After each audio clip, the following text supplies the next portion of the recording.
Welcome to మన Bommarillu. Upcoming రివ్యూలోకి వెళ్ళిపోదాం. రుద్ర కుటుంబ సభ్యులందరికీ ఎవరి బాధ్యతలు వాళ్ళకి అప్పగిస్తారు కదా. డైనింగ్ టేబుల్ దగ్గర అందరూ భోజనం చేస్తూ ఉండగా రేపటి నుండి అందరూ ఎవరి పనుల్లో వాళ్ళు బిజీ అయిపోతారు కదా అని అడుగుతూ ఉంటారు పెద్దయ్య వారు. ఇంతలో గంగ, పెద్దోరు అందరూ సిద్ధంగానే ఉన్నారు అని అంటూ ఉంటుంది. రుద్ర అందరినీ చూసి నవ్వుకుంటూ ఉంటారు. ఇంతలో ఇషిక, మావయ్య గారు, మా బాధ్యతని నేను చూసుకుంటాను, ఎందుకంటే సూర్య అంతంత మాత్రమే కదా అనగానే రుద్రకి కోపం వస్తుంది. చూడు ఇషిక, మన బాధ్యత అనాలి, నా బాధ్యత అని అనకూడదు అని అంటారు రుద్ర. ఇంతలో ఇందుమతికి కోపం వస్తుంది. ఏంటి, నా భర్తని నన్ను పక్కన పెట్టి ఈ ఇషిక ఏంటి ఇక్కడ బిల్డప్ ఇస్తుంది అని చెప్పి ఇక ఇందుమతికి కోపం వస్తూ ఉంటే గంగ అనుకుంటుంది, ఇప్పుడు చిన్నత్తయ్యకి నేను కోక పుట్టిస్తాను, అప్పుడు ఇషికాకి గట్టిగా కోటింగ్ ఇస్తుంది అని చెప్పి గంగ, చిన్నత్తయ్య గారు, మీరు, మామయ్య గారు, అలాగే సూర్య, మీ అందరూ ఏమీ చేయింది ఇషికానే చేస్తుందని అనగానే, అవును గంగా, ఏంటి ఇషిక టూ మచ్గా మాట్లాడుతున్నావు, నువ్వు నా కొడుకుని అంతంత మాత్రం అంటావా, ఏదో నువ్వేదో పెద్దగా బిల్డప్ ఇచ్చి లాభాల బాట పట్టిస్తావా, ఇప్పుడు చెప్తున్నాను, ఇంకొక్కసారి నన్ను, నా భర్తని, నా కొడుకుని తక్కువ చేస్తే నువ్వు ఇంట్లో ఉండు, గంగ మాతో పాటు వస్తుంది, నువ్వు కనీసం కాఫీ కూడా చేసి ఇవ్వలేవు, అలాంటి నువ్వు నా కొడుకు గురించి తక్కువ మాట్లాడతావా, టూ మచ్ అని అంటుంది.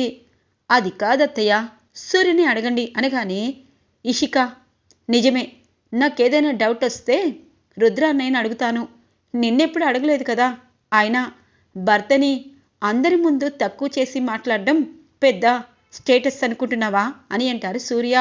ఇక ఇషిక అక్కడి నుండి కోపంగా వెళ్ళిపోతుంది. ఇక శకుంతల అంటుంది, ఇక్కడ భోజనం చేసేటప్పుడు ఇలాంటి పంచాయతీ అవసరమా అనగానే, అయ్యో అమ్మోరు, అమ్మగారు, మంది పెద్ద కుటుంబం కదా, అందుకే ఇలాంటి పంచాయతీలు అవుతూ ఉంటాయి, అలాంటప్పుడే కదా ఎవరు ఏంటి అన్నది తెలిసేది అని అంటుంది గంగ. అవునమ్మ గంగ, ఈ ఇంటికి అనుకోకుండా నువ్వు కోడలు అయ్యావు, కానీ ఇక్కడున్న అందరి గురించి నీకంటే బాగా ఎవరికీ తెలీదు అని అంటారు. ఇక పెద్దయ్యోరు, నిజం చెప్పాలంటే నేను ఇంట్లో పని మనిషిగా వచ్చాను, కానీ ఈ ఇల్లు నాది అని అనుకుంటున్నాను కాబట్టి ఈ ఇంట్లో వాళ్ళందరి గురించి ఆలోచిస్తున్నాను, ఏరా అన్నయ్య, ఉప్పు కారాలు ఎక్కువయ్యాయా అనగానే, లేదే సెల్లే, బాగా ఉంది బిర్యానీ, అయినా నాకెందుకో నువ్వు ఇంటికి సంబంధించిన మనిషిలాగే అనిపిస్తున్నావే అనగానే, ఏంటి, నువ్వు మీ చెల్లెలు ఈ ఇంటికి సంబంధించిన వారా, ఎలా అని అంటుంది శకుంతల. ఎలాగంటే మా సెల్లే అనేలోపు, ఒరే అన్నయ్య, నువ్వేం మాట్లాడుతున్నావురా, రేపు చాలా పనులున్నాయి అని చెప్పి గంగ ఇక భోజనం వడ్డిస్తూ ఉంటుంది. తెల్లగా తెల్లవారుతుంది. ప్రమీల సూపర్ మార్కెట్ చూసుకుంటూ ఉండగానే ఇంతలో వంశీ వస్తారు. వదినా, నా కాలేజ్ అయిపోయింది, పాప మార్నింగ్ నుండి మీరు చాలా వర్క్ చేశారు కదా అనగానే, అవును వంశీ, నిజం చెప్పాలంటే సూపర్ మార్కెట్ చూస్తున్నప్పటి నుండి నా మనసుకి చాలా ప్రశాంతంగా ఉంది, అలాగే బయట సమాజం గురించి కూడా అనగానే, వదినా, నీకు ఫోన్ వస్తుంది అని అంటారు ఇక వంశీ. ఇక గంగ ఫోన్ చేస్తుంది. అవును అక్క, నువ్వు ఇక్కడ దగ్గరలో ఉన్న గుడికి రా అనగానే, గంగ, ఇప్పుడు టైం ఎంత అయింది అనగానే, 11:30 అక్క, నీ గురించి నేను అర్చన చేయిస్తున్నాను అని అంటుంది గంగ. సరే వంశీ, పాపం గంగ నా కోసం గుళ్ళో వెయిట్ చేస్తుందంట, నేను వెళ్తాను, అలాగే సూపర్ మార్కెట్ కొత్త కదా, కొంచెం జాగ్రత్త అనగానే, వదిన ఉంటాలే అని చెప్పి అంటారు వంశీ. ఇక ప్రమీల గుడికి వస్తుంది. గంగ ఫోన్ చేసి గుళ్ళో కనిపించటం లేదేంటి అని చెప్పి ఇక గుడిలో ప్రదక్షిణాలు చేసి ఇక దైవ దర్శనం చేసుకుంటుంది. అప్పుడే మనకి సుమిత్ కనిపిస్తారు. ఇక ప్రమీలాని దూరం నుండే చూస్తారు. ప్రమీల అడుగులో అడుగు వేస్తూ ఉండగానే సుమిత్ ఇక రేపటి నుండి కొత్తగా కనిపించబోతున్నారు. ఇక సుమిత్ అలాగే ప్రమీల ఇద్దరు గుడి ప్రదక్షిణాలు పూర్తయ్యాక ఇక దేవుని నమస్కారం చేసేలోపు ఇటువైపు సుమిత్ ప్రమీల చేతిలో కుంకుమ వేస్తారు. మేడం, నేను ప్రదక్షిణాలు పూర్తి చేశాను. అలాగే పంతులు గారు నాకు కుంకుమ ఇచ్చారు. నేను బొట్టు పెట్టుకున్నాను. కానీ పంతులు గారు ఇది ఎవరికైనా ఇవ్వు బాబు అని అన్నారు. అందుకే మీరు చేయి చాపండి అని చెప్పి చేతిలో కుంకుమ వేస్తారు. ప్రమీల అలాగే చూస్తూ ఉంటుంది. ఇటువైపు గంగ దూరం నుండి, అక్క, నీ జీవితం కోసం నేను సార్ ఇద్దరం ఒక ప్లాన్ వేస్తాము. ఆ ప్లాన్లో భాగమే ఈ గుడి అని చెప్పి ఇక దగ్గరికి వస్తుంది ప్రమీల దగ్గరికి. గంగా, ఏంటి నువ్వు గుళ్ళో ఉన్నానన్నావు అనగానే, అయ్యో అక్క, నీ గురించి నేను ముందే అర్చన చేయించాను, లేట్ అవుతుంది కదా అనగానే, థ్యాంక్స్ గంగా, అయినా ఈ చేతిలో కుంకుమేంటక్క అని అంటుంది గంగా. అదిగో అక్కడ వెళ్తున్నాడు చూడు, అతను ఇచ్చాడు అనగానే, అక్క, గుడిలో ప్రదక్షిణాలు అన్నీ అయిపోయాయి కదా, నువ్వు నాతో పాటు రా అని అంటుంది. గంగా, ఎందుకు సడన్గా గుడికి తీసుకొచ్చావు? పైగా ఏదో మాట్లాడాలి అంటున్నావు అని అంటుంది ప్రమీల. మనశ్శాంతిగా గుళ్ళో అయితేనే మంచి జరుగుతుందని నాకు అనిపించిందక్క, అందుకే గుడికి తీసుకొచ్చాను అని అంటుంది గంగా. ఇది ఇలా ఉండగా వీరు ఆలోచిస్తూ ఉంటారు. ఇంతలో ఇషిక వస్తుంది. ఏంటి ఇషిక, ఏంటి అనగానే, నీకొకటి తెలుసా బ్రో, ప్రమీల విషయంలో ఏదో చేయబోతున్నారు అనగానే, ఏం చేస్తారు అని చెప్పి అంటారు వీరు. తనకి పెళ్లి చేయాలని రుద్రబావ గారు గంగా ప్లాన్ వేసినట్టు నాకు అనిపిస్తుంది.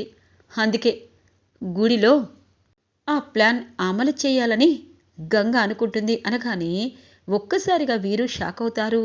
అంటే ప్రమీలకి పెళ్లి చేసి ఈ ఇంట్లో చాలా అంటే చాలా మంచి పనులు చేస్తున్నట్టు పైకి వెళ్తారా? ఈ ఇల్లు నాశనమైపోవాలి, ఈ ఇంట్లో ప్రతి ఒక్కరూ బాధపడుతూనే ఉండాలి. కానీ ఈ ఇంటిని చక్కదిద్దే కార్యక్రమం చేశారన్నమాట. ఇంకా ఇక్కడ కూర్చోవడంలో అర్థం లేదు. చూడు ఇషిక, నీకు సంబంధించిన బాధ్యతలన్నీ ఆ రుద్ర అప్పగించాడు కదా, దానికోసమే కదా నువ్వు హ్యాపీగా ఫీల్ అవుతున్నావు అని అంటారు. అయ్యో బ్రో, అలా మాట్లాడతావేంటి? చూసావా, మా అత్తయ్య ఏదో కామెడీ పీసులే అనుకుంటే నా మీదే రెచ్చగొట్టి మావయ్య గారిని సూర్యుని ఎగదోచి ఈరోజు తను కూడా ఆఫీస్కి చేరుకుంది. ఇక నేనే నొక్కేస్తాను దానిలో దీనిలో డబ్బులు అని అంటుంది. వాళ్ళిద్దరూ చెక్ పెడుతున్నారు ఇషిక, అందుకే మనం ఈసారి వాళ్ళు చెక్కుని తిప్పి కొట్టాలి అని అంటారు వీరు. ఏం చేయాలి బ్రో అనగానే ఒక ప్లాన్ చెప్తాడు. ఓకే బ్రో అని చెప్పి అంటుంది ఇషిక. ఇది ఇలా ఉండగా రుద్ర ఇక ఫోన్ చేస్తారు గంగకి. సార్ వచ్చారాయన, అక్కని కలిశారు అనగానే, ఎవరు గంగా అని అంటుంది ప్రమీల. అక్క, నన్ను నువ్వు సొంత చెల్లెల్లా అనుకుంటున్నావు కదా అనగానే, అవును, డౌట్ ఏముంది అనగానే, అలా అయితే ఇందాక నీకు కుంకుమ ఇచ్చిన వ్యక్తి ఎలా ఉన్నారు అని అడుగుతుంది గంగా. ఆయన ఎలా ఉంటే నాకెందుకు అనగానే, అక్క, నీ జీవితం మూడు బారి పోకూడదు. భానుబావ చనిపోయారు, ఇంకెప్పటికీ తిరిగి రారు. కానీ నువ్వు ఇలాగే భానుబావ జ్ఞాపకాలతో ఉండిపోవడం ఎంతవరకు కరెక్ట్? నీకు చాలా లైఫ్ ఉందక్క, నీకు పెళ్ళి కావాలి, నీకు పిల్లలు పుట్టాలి, ఆ పిల్లలు పెద్దవారవ్వాలి, నీకు ఇంకా జీవితం ఉందక్క అనగానే, గంగా, నువ్వేం మాట్లాడుతున్నావు? ఇవన్నీ నాకు ఉండవు. నా జీవితం భానుతోనే అయిపోయింది. ఇప్పుడు సూపర్ మార్కెట్, రుద్రబావ, నువ్వు నా కోసం, నా సంతోషం కోసం ఆ పనిలో నా జీవితం వెళ్ళిపోతుంది. నాకే పెళ్ళి వద్దు అనగానే, అక్క, ఈరోజు మేమందరం నీ చుట్టూ ఉన్నాము, అందుకే నీకెవరు అవసరం లేదో అనుకోవచ్చు. కానీ జీవితంలో ఒంటరితనం చాలా భయంకరం అక్క. భానుబావ గారి ఆత్మ కూడా నువ్వు పెళ్లి చేసుకొని పిల్లా పాపలతో చల్లగా ఉంటే సంతోషపడతారు అని అంటుంది గంగా. చూడు గంగా, అత్తయ్య మామయ్య ఈ సొసైటీలో గొప్ప వ్యక్తులు.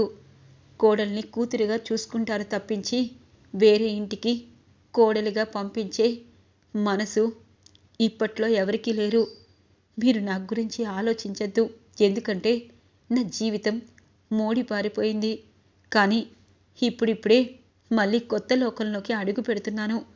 నా గురించి మీరు ఎక్కువగా ఆలోచించద్దు. అలాగే రుద్రబావ చాలా మంచి వ్యక్తి. తను నువ్వు సంతోషంగా ఉండాలి, మీకు వారసులు పుట్టాలి, ఆ వారసుల్ని నేను దత్తత తీసుకుంటాను అని చెప్పి ప్రమీల పాపం అక్కడి నుండి వెళ్ళిపోతుంది. ఇక రుద్ర గంగకి ఫోన్ చేయగానే గంగ విషయమంతా చెప్తుంది. చూడు గంగా, ప్రమీలని ఖచ్చితంగా నీ మాటలతో నువ్వే తన్ని మార్చాలి. అలాగే నా ఫ్రెండు ఆర్మీలో 10 years ఎక్స్పీరియన్స్, తను ఖచ్చితంగా మన ప్రమీలని చేసుకుంటానని నాకు మాటిచ్చారు. ఎన్ని రోజులైనా తన కోసం వెయిట్ చేస్తారు. నువ్వు ప్రమీలని ఒప్పించి చాలు అనగానే పెద్దయ్యోరు అమ్మోరు ఏమైనా అంటారని అక్కకి భయం అనుకుంటా అనగానే, చూడు ఇప్పుడు సమాజం మారుతుంది, ఎవరి కోసమో మన జీవితాన్ని అంకితం చేయకూడదని నేను పెదనాన్నకి పెద్దమ్మకి చెప్తాను. నువ్వు ముందు ప్రమీలని ఒప్పించు అని చెప్పి అంటారు రుద్ర. ఇదంతా వింటాడు వీరు. ఓ ఆర్మీ వ్యక్తా, ఇప్పుడు చెప్తాను. రేపే ప్రమీలకి నువ్వు చెప్పిన ఆ ఆర్మీ వ్యక్తి ప్లేస్లో హంతకుడైనా రౌడీ అయినా తీసుకొస్తాను. మరోసారి ఒక పనికి మాలిన సంబంధాన్ని తెచ్చిన రుద్ర అని ఇంట్లో అందరితో నీ గురించి చెడుగా ప్రచారం చేస్తాను అని అనుకుంటారు వీరు. ఇది ఇలా ఉండగా ఇక గంగ గుడి నుండి వస్తూ, ప్రమీల అక్క నన్ను వదిలేసి వెళ్ళిపోయింది, ఇప్పుడు నేను నడుచుకుంటూ వెళ్ళాలి. ప్రమీలకి కోపం వచ్చినట్టుంది అని చెప్పి అంటూ ఉండగానే బస్సు ఎదురవుతుంది. బస్సులోండి గంగా వాళ్ళ అమ్మా నాన్న కిందికి దిగడంతో, అమ్మా నాన్న మీరేంటి ఇంత సడన్గా, ఏమైంది, నిన్నే కదా ఫోన్లో మాట్లాడారు అనగానే, లేదే నిన్ను చూడాలనిపించిందమ్మా అనగానే, ఇంతలో రండమ్మా మన ఇంటికి వెళ్దాము అనగానే, చూడు మీ అత్తయ్య నిన్నిప్పుడు బాగానే చూసుకుంటున్నారు, నిన్ను చూడాలనిపించింది, ఆ గుళ్ళో కూర్చుందాం అనగానే, అదేంటమ్మా అత్తయ్య మామయ్య పెద్దయ్యోరు పెద్దమ్మ అన్నారని మీరు స్వయాన అల్లుడింటికి రాకుండా ఇక్కడే ఉంటారా, నాకు నచ్చలేదు, టైంకి అన్నయ్య కూడా లేడు అని చెప్పి అంటూ ఉంటుంది. ఎందుకులేనే ఇక్కడికి నేనే వచ్చేసాను అని అంటారు. ఇక రంగా, ఒరే రంగా నువ్వు కూడా వచ్చావా అనగానే, వచ్చాను పిన్ని, వచ్చినప్పుడు ఏమీ చేయలేదు, సెల్లే గుడిలో టెంకాయ కొట్టావు కదా ముక్కివే ప్రసాదం తింటాను అని అంటారు రంగా. ఇదిగోరా అని చెప్పి ఇవ్వగానే ఇక గంగ చేయి వాష్ చేసుకోవడానికి పంపు దగ్గరికి వస్తుంది. ఇక ఇటువైపు రంగాకి డౌట్ వస్తుంది. ఏంది పిన్నే, ఏంది బాబాయ్, ఇద్దరు టెన్షన్ పడుతున్నారు, గంగా మీ కూతురు కాదు కదా అని అంటారు. రంగా, ఒరే రంగా మా కూతురు కాకుండా ఎవరు అనగానే, నాకు తెలిసిపోయిందే, తనొక పెద్దింటి గొప్పింటి బిడ్డ, మీ చేతికి ఎలా వచ్చింది, గంగకి మీరే తల్లిదండ్రులని అనుకున్నాను, కానీ ఆ పెద్దింటి బిడ్డ ఇప్పుడు మీరు సొంత అమ్మా నాన్న అనుకుని తను మురిసిపోతుంది అనగానే, నిజమేరా, అది మా కన్న బిడ్డ కాదు, తను జమీందారు వంశానికి చెందిన అమ్మాయి, అనుకోకుండా జాతరలో కావాలనే తనని ఎవరో వదిలేశారు, చంపాలనుకున్నారు, కానీ వాళ్ళ నాన్న మా చేతికిచ్చాడు, ఆయన కనిపించడం లేదు, కానీ తన అసలైన వాళ్ళు ఎవరున్నారు ఏంటి అన్నది మాకు తెలిసినా మేమది బయట పెట్టలేము అనగానే, ఎవరో బయట పెడితేనే కదా గంగా ఎన్ని కోట్లకి వారసురాలో తెలుస్తుంది అని అంటారు. తను ఇప్పుడు డబ్బు గురించి కాదు, తను ప్రాణాలతో ఉండడమే ముఖ్యమని మేము అనుకుంటున్నాము, అందుకే ఈ నిజం గంగకి చెప్పొద్దు అని అంటుంది గంగ వాళ్ళమ్మ. ఇంతలో గంగకి వస్తుంది. ఏంటమ్మా నాకు చెప్పొద్దంటున్నారేంటి, ఏమైంది అనగానే, గుండిండే ఇంటికి వెళ్ళిపోతారంటే ఇంటికి రారంట, బావ కోపంగా ఉన్న మంచోడు, రండి రండి అని అంటూ ఉంటారు రంగా. అవునమ్మా, వాళ్ళు ఏదో అన్నారని కాదు, ఇంట్లో అందరూ చాలా సంతోషంగా ఉంటారు, సరదాగా మాట్లాడతారు, నువ్వు రావాలి అని చెప్పి గంగ వాళ్ళ అమ్మా నాన్నని ఇక ఇంటికి తీసుకుని వస్తూ ఉంటుంది. ఈరోజు రివ్యూ ఇలా ఇంట్రెస్టింగ్గా ఎండ్ అవుతుంది ఫ్రెండ్స్. రాబోయే రివ్యూ కోసం మా ఛానల్ని సబ్స్క్రైబ్ చేసుకోండి. Thanks for watching friends.